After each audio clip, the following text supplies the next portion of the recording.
A biblical perspective on life, culture and current events. This is 2020 on Vision. Every now and then you'll hear the words postmodern and post-Christian. Have you heard those applied to Australia? Well, these might be fascinating ways of describing our very secularised nation of Australia. But how do we discuss what everyday believers like you and I are supposed to do in this environment? Well, our next guest is, he says, in a world that's sceptical of religion but hungry for meaning, there may be fresh and practical ways of sharing Jesus. Tim Freyer works with Power to Change, formerly Campus Crusade for Christ, one of the biggest mission outfits in the world. He's got a new book, My Friends, Bringing Jesus into Everyday Life. Tim, a special welcome along to 2020. Thank you so much. It's a pleasure to be here. Hey, Tim, sometimes we get a little bit frightened by those words, a postmodern, a post-Christian world. What does adjustment of our Christian faith look like in this new setting? You might like to give us some definition around that. Yeah, no, that's great. I think one of the big things is it can be scary. And I see a lot of believers very skeptical of, is this a good thing? But one of the realities is that historically in Christianity, as society has changed, we've always struggled with that. When we went into modernity, there was a big struggle that Christianity had with evolution, with a lot of these different things, and looking at everything is defined by facts. And over time, Christianity has adapted and have found ways to connect with the culture that speak to the culture and can lead that culture to Jesus. And we've gone through a period of unbelievable change very quickly. And we've moved from a point where it's a little bit less all about facts and a little bit more about people's experience in life. And there's some scary things to that. But in the end, there's actually some really great parts to that the gospel speaks to in a lot of that. You know, as you're reflecting on those things, I can't help think that so many people in the conversations they have are doing what sometimes we'd refer to as meaning making and trying to make sense of the world. And, you know, some people coming from a non-Christian foundation trying to make sense of the world. And then you have the Christians who are trying to make sense of the world too, but with a firmer foundation. So, but, you know, what does this mean? So less spiritual conversations happening. And is there a need for more spiritual conversations to happen? Well, according to a lot of the recent studies, there's actually just as many spiritual conversations happening. They just look radically different. So for most Christians, when I became a Christian, what happened in classic Campus Crusades fashion was that I was told, well, God loves you, that I've sinned, that Jesus came to die on the cross for my sin, and that I need to receive him as my savior. And I said, yes. I intellectually, it took some time, but I eventually got to the point where I said, yeah, I agree with those points. And they said, great, would you like to pray to receive Jesus? And I said, sure. And so I prayed, and they said, congratulations, you now have a relationship with God.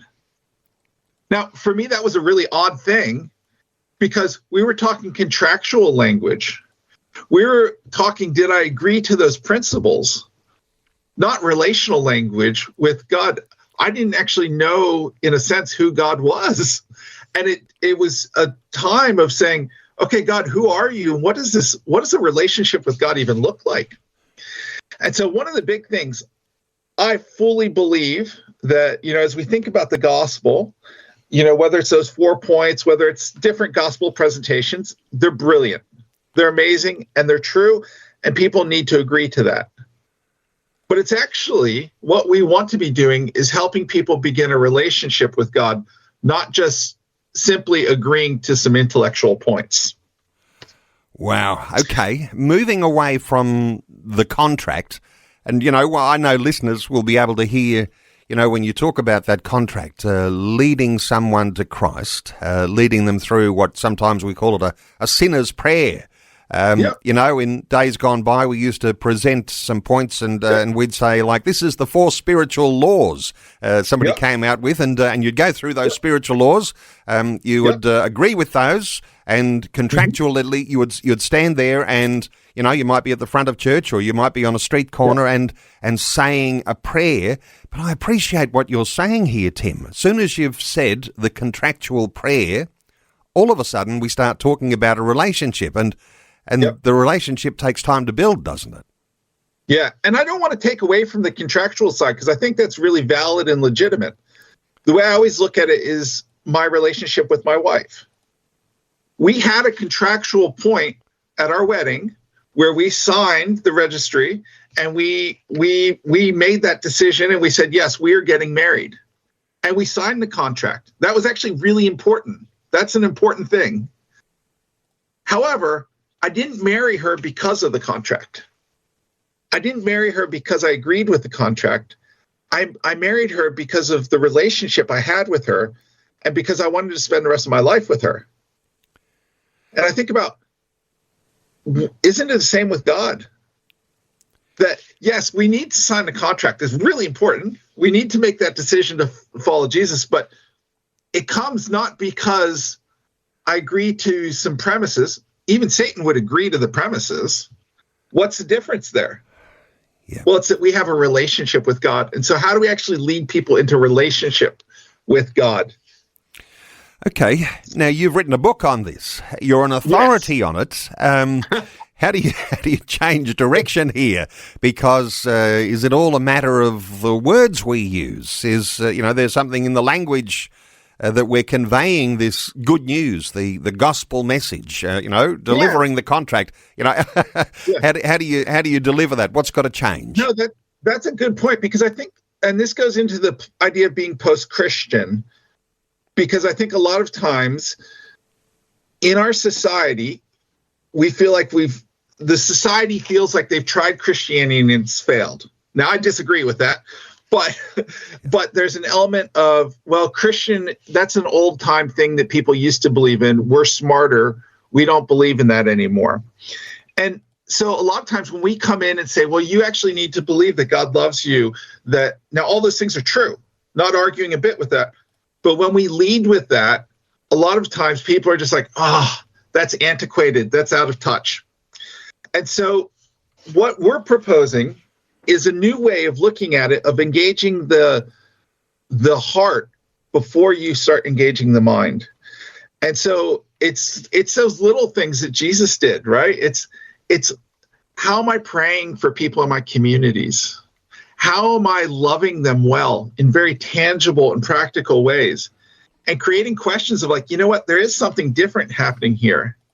And then as people start to engage, instead of rushing straight into, okay, you need to accept Jesus, we talk about what is our experience of Jesus. And so, as Christians, we say, well, Jesus changes my life every day. How? I agree. But how do we actually learn to verbalize that, to say, here's how Jesus has changed my life today? Okay, I can hear in what you're saying here that your testimony, not just the testimony of that day you made the transactional decision to say that sinner's prayer and all of a sudden, before God, you were on a new trajectory, but the testimony isn't just about what happened then, it's actually what's happening now. Yeah. I think there's 3 stories that we need to be telling. We need to tell our story of how we became a believer. We need to tell Jesus's story. And we have to tell the story of how Jesus is transforming our lives today. And looking at those things of, this morning, my son, he made a couple comments to me that were a bit inflammatory. And all of a sudden, I started getting frustrated and angry, and I started to feel that raising up in me. And I just stopped and said, you know what, God? I just said this silently in my head. I said, God, please help me to deal with this in a godly way, because right now I'm feeling like exploding, but please help me. And you know what happened? There's this weird sense of peace that came over me, that all of a sudden I took a breath. I'm like, okay. I was a little bit recentered and said, okay. And as we started to explore the issue, I realized that there was some things behind what my son had said.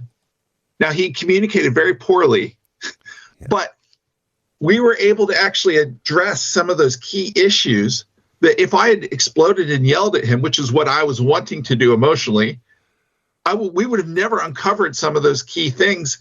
And I think it actually brought him closer to the heart of God. And so I look at some of that stuff and I say, okay, well, right there's a tangible expression of how God has helped me today. Well, what would that look like to be able to share that with my non-Christian friends in a way that they would understand so they could say, maybe next time I get angry with my kids, I could ask God to help me.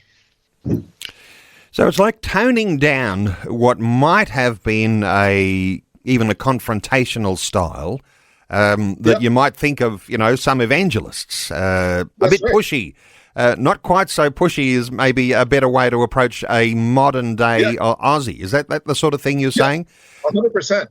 Okay. 100%. Okay. Let me throw you into the deep end here. Because there might be some alignments if you tone down the pushiness or the transactional style. You're presenting some contractual things, and that some will align that to a proclamation of the gospel. But some years ago, it was quite controversial. The churches were, aligning themselves with what they called like a seeker-sensitive way of doing church, and it was accused then of like watering down the gospel. How do you keep the relational style without watering down the essential elements of the gospel? How do you talk about that sort of thing, Tim? Yeah. Well, for me, it's intensely missional.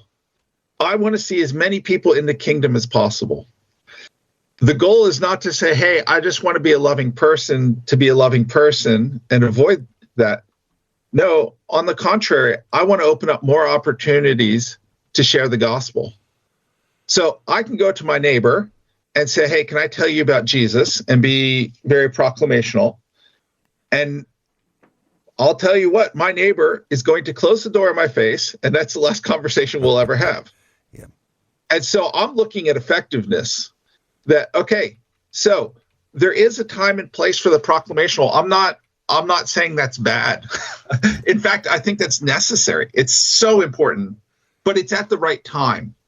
And it's looking at where are people at in their spiritual journey and what's going to help them take one step closer to Jesus. You see, we're God's ambassadors. And if somebody's far from God and we say, look, turn or burn, they're going to just discount us and just walk away. If we can help them to connect those pieces, we actually help lead them into a relationship with Christ.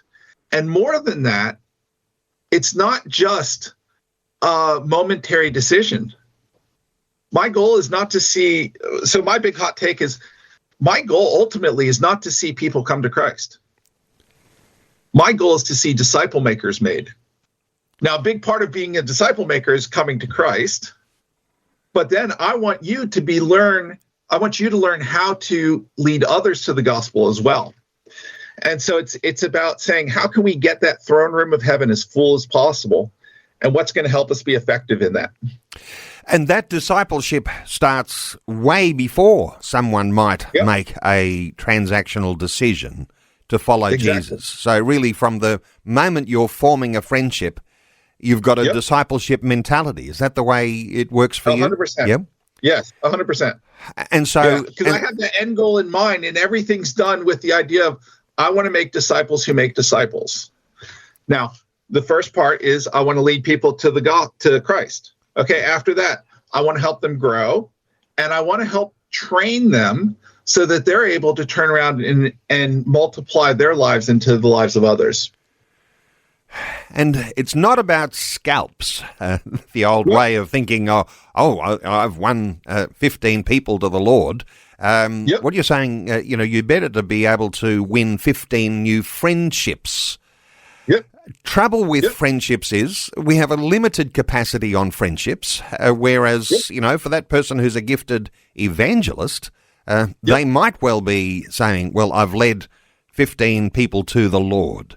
There's a certain sense, but maybe is it changing a little, and so the friendship idea has to increase, and it's like our attitude to how the evangelism process works? I think so, but I think that there's also looking at reality. If you're an evangelist, you're going to do evangelism and you're good to go. The reality is that 97% of Christians have never been a part of seeing someone come to Christ.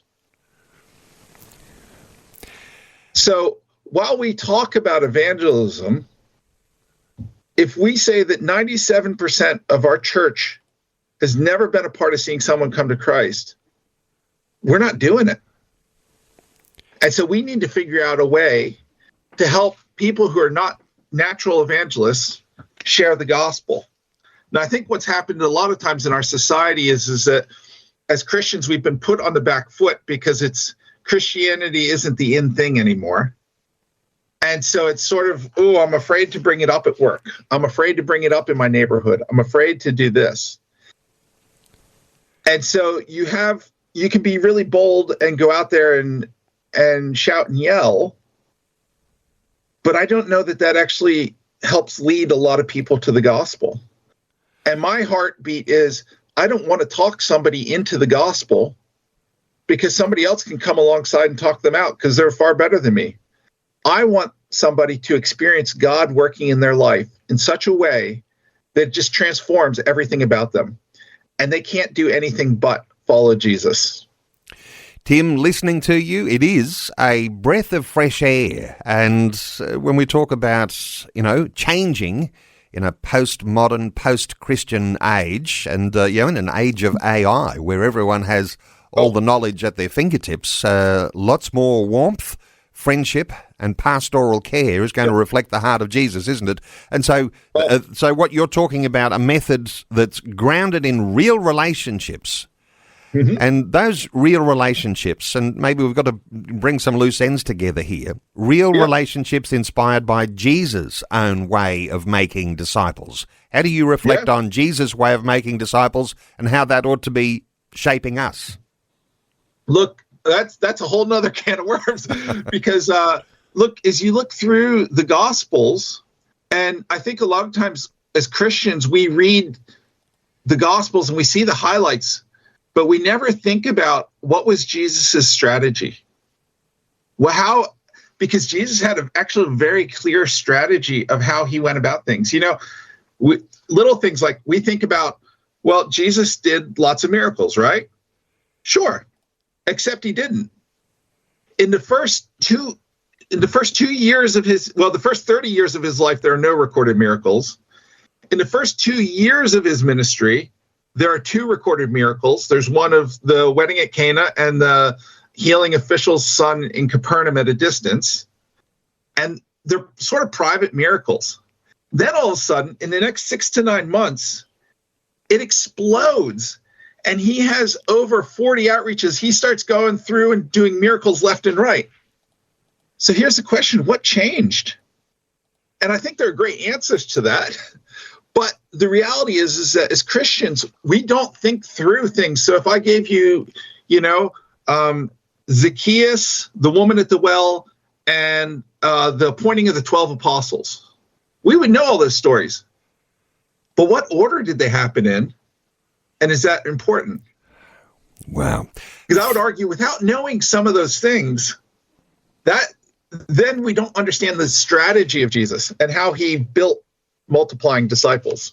Certainly food for thought. And Tim, we need to have a longer conversation on another day.